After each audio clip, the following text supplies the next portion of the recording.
Hey friends, আগৰ ভিডিঅ'টোত ইন্ট্ৰো দিয়া নহল পাহৰি গৈছিলো বাট এইবাৰ নাপাহৰো so let's play the intro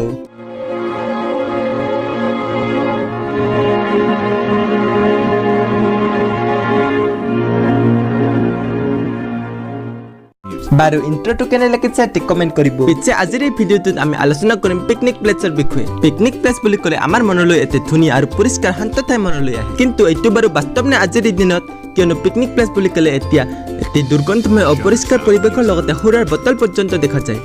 ইন্টাৰনেটত মানুহে অনলি পৰিষ্কাৰ ঠাইবোৰৰ ফটোহে বেছিভাগ আপলোড দিয়ে আৰু অপৰিষ্কাৰ ঠাইবোৰ মানুহে ইগনোৰ কৰি দিয়ে কিন্তু কিছুমান পৰিষ্কাৰ পিকনিক প্লেছো আছে যেনে মেঘালয়ৰ বৰাপানী পিকনিক প্লেছৰ লগতে আৰু কিছুমান বহুতো ঠাই কিন্তু আমি এই ভিডিঅ'ত পিকনিক প্লেছৰ অপৰিষ্কাৰ ঠাইবোৰৰ বিষয়ে আলোচনা কৰিম বাৰু আপোনালোকে কেতিয়াবা পিকনিক খাব গৈছে নেকি আৰু যদি গৈছে ক'ত গৈছে আৰু তাৰ বিষয়ে অনুভৱ সংক্ষেপে তলত কমেন্ট কৰিব পিকনিক খাবলৈ গৈ কোনোবাই ফটো উঠাইছে কোনোবাই সেলফি উঠাইছে কিন্তু ফটোখনৰ পিছফালে থকা লেতেৰাখিনিৰ কথা কোনে কেয়াৰ কৰে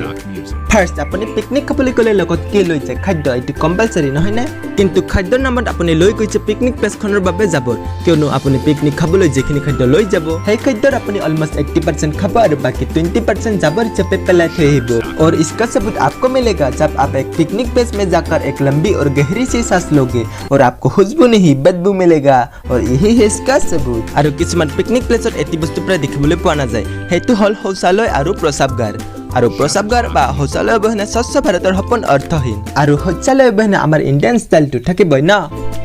আৰু আমি ডাষ্টবিনৰ কথা কেনেকৈ বাহৰো বহু পিকনিক প্লেছত আপুনি ডাষ্টবিন বিচাৰি হাবাথুৰি খাব কিন্তু ডাষ্টবিন নেপাব আৰু মই আজিলৈকে দুখন ঠাইত পিকনিক খাবলৈ গৈছো আৰু সেই দুখন পিকনিক প্লেছ ইখনে আনখনৰ সৈতে কমপ্লিটলি ডিফাৰেণ্ট প্ৰথমে গৈছিলো মেঘালয়ৰ বৰাপানীত মই আজিলৈকে যতেকে ফুৰিব গৈছো কিয় এই ঠাইখন বেষ্ট আছিল এই পিকনিক প্লেছটোৰ যিটো গেট আছিল অৰ্থাৎ প্ৰৱেশ দ্বাৰ আছিল সেইটো বহুত সৰু আছিল ফলত কোনো ধৰণৰ গাড়ী ইয়াতে সোমাব পৰা নাছিল অৰ্থাৎ এণ্টি কাৰ পিকনিক প্লেছ আৰু পিকনিক খোৱা ঠাইখনৰ যিটো ৰাস্তা আছিল সেইটো ঠাইখনৰ মাজেৰে হেলনীয়াকৈ নামি গৈছিল আৰু তাৰ কাষে কাষে মানুহবোৰে নিজা নিজা কেম্প পাতিছিল আৰু ডাষ্টবিনৰ লগতে শৌচালয় আৰু প্ৰস্ৰাৱগাৰৰ ব্যৱস্থা ধুনীয়াকৈ আছিল আকৌ পিকনিক প্লেছটোৰ কাষতে আছিল এটি ডাঙৰ বিল যিটো অতি ধুনীয়া দৃশ্য আছিল আৰু সেই বিলটোৰ পৰা পিকনিক প্লেছলৈ ধুনীয়া ঠাণ্ডা বতাহ বৈছিল আৰু তাত কিছুমান কৰ্মচাৰীও আছিল যিবোৰে পিকনিক প্লেছটো পৰিষ্কাৰ কৰি ৰখাত সহায় কৰিছিল আৰু দ্বিতীয়বাৰ মই পিকনিক খাবলৈ যোৱা ঠাইখন হ'ল ভৈৰৱ কুণ্ড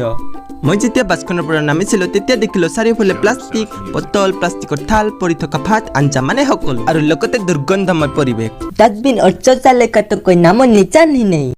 আৰু এতিয়া আমোদজনক কথা যে এই বেনাৰখন চোৱা এইটো হ'ল এই পিকনিক প্লেছখনৰ কিছুমান ৰুল আৰু এই ৰুলবিলাকৰ প্ৰায় কিছুমান ৰুল পিকনিক খাবলৈ যোৱা লোকসকলে পালন নকৰাটো ইমান ডাঙৰ কথাও নহয় সৰু কথাও নহয় কিন্তু এই বেনাৰখনত এই বাক্যটো চোৱা ইয়াত লিখা আছে Don't drink alcohol. এই বাক্যটো চাই আমি এইটোৱে ভাবিম যে ইয়াত পিকনিক খাবলৈ যোৱা লোকসকলে সুৰাপান কৰাটো প্ৰায় নিষিদ্ধ কিন্তু যেতিয়া আপুনি এই ভৈৰৱকুণ্ড পিকনিক প্লেছলৈ যাব প্ৰত্যেক দোকানতে আপুনি সুৰাৰ বটল দেখিব